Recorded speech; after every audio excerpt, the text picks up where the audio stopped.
Bonjour et bienvenue sur ma chaîne Savoir et Influence. Alors comme son nom l'indique, il est important de savoir d'où l'on vient pour savoir où l'on va, n'est-ce pas? Cette chaîne aura donc pour objectif de mettre en lumière les grandes réalisations des personnes de la communauté noire et ce dans différents domaines tels que la science, l'éducation, la recherche, la santé, la mode et dans bien d'autres. Nous aborderons également l'entrepreneuriat et les opportunités d'affaires à saisir pour se faire énormément d'argent, notamment à travers le digital, le e-commerce et dans d'autres secteurs d'activité. Aussi, cette chaîne aura pour but de motiver et de mettre en avant l'importance d'investir en soi à travers le développement personnel. Nous allons découvrir notamment des messages, des histoires inspirantes et positives, ainsi que des conseils sur l'attitude à adopter pour être épanoui et heureux. Alors restez à l'affût et soyez inspirés. Alors dans cette vidéo, nous irons à la rencontre d'une grande dame. Une femme qui a su marquer son époque.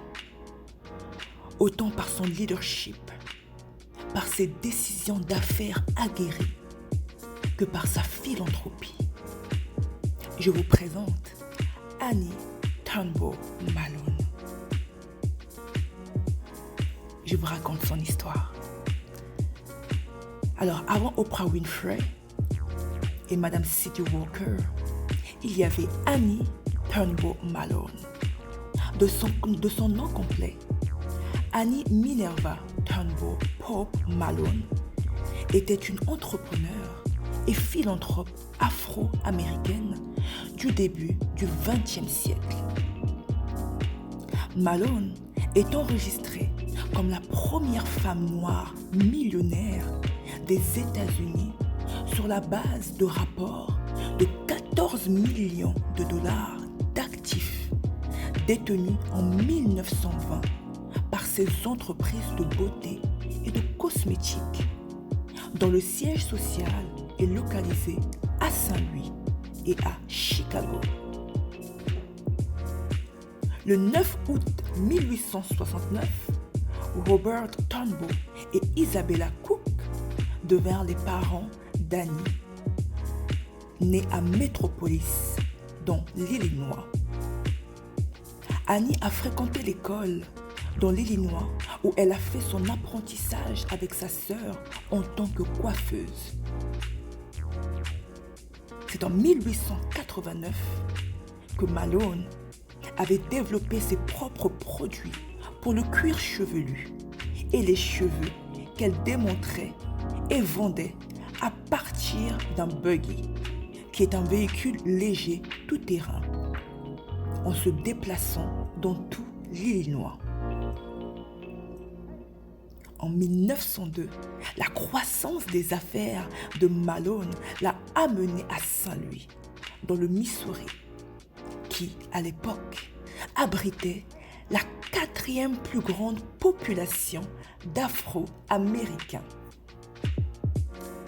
À Saint-Louis, elle a donc déposé ses produits de beauté de marque au nom de Poro.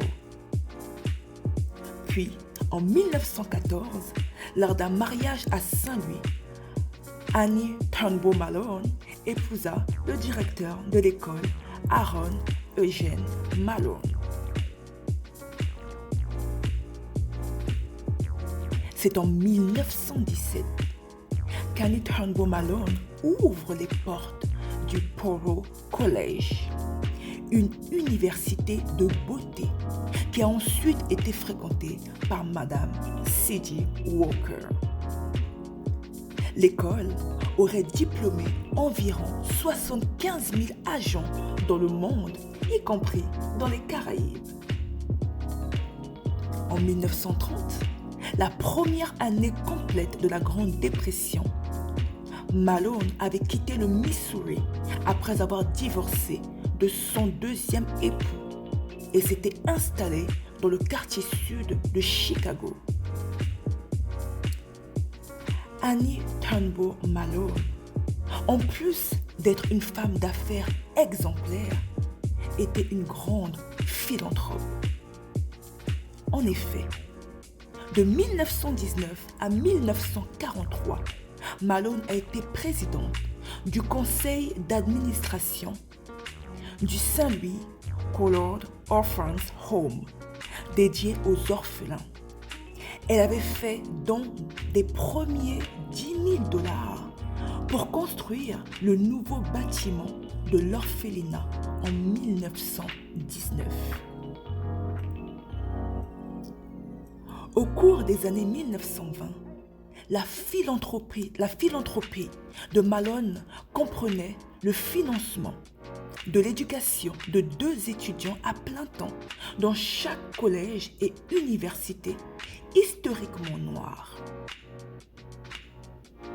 Son don au montant de $25 000 à l'université Howard était l'un des plus importants dons que l'université ait reçu d'un donateur privé d'origine africaine.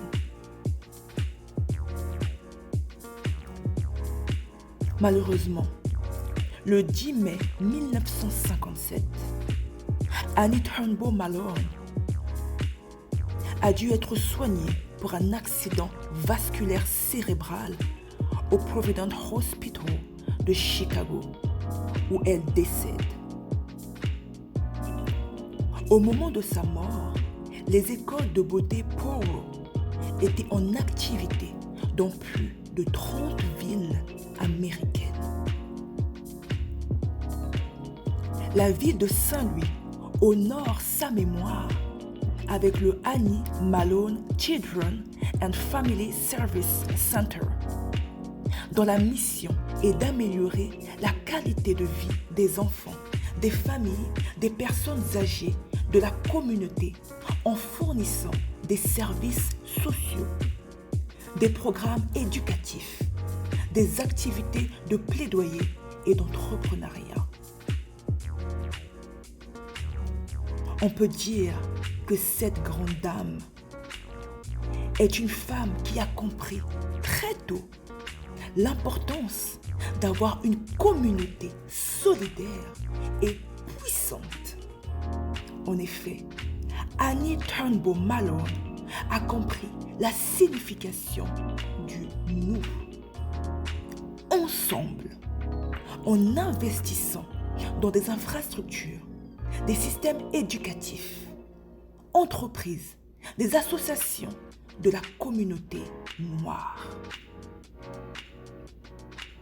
Ainsi, en quelques mots, Madame Annie Turnbull Malone a donc été l'une des premières au Missouri à posséder une Rolls-Royce, a payé plus de $40 000 en impôts en 1926, ce qui pour cette époque est considérable.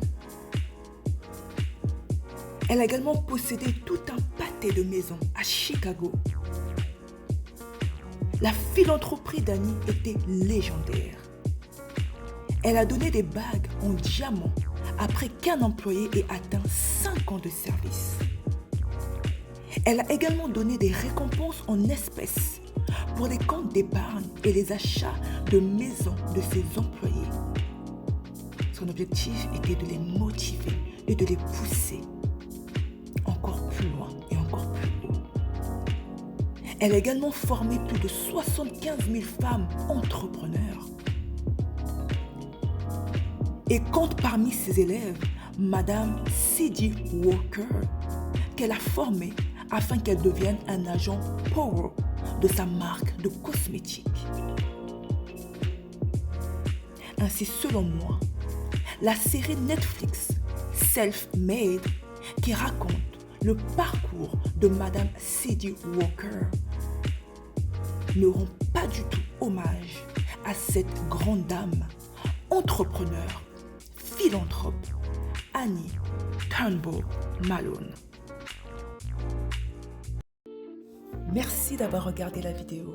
Alors, si vous avez aimé cette vidéo, n'hésitez pas à liker, à la partager et à vous abonner à ma chaîne Savoir et Influence. Restez à l'affût, soyez édifiés et à la prochaine découverte.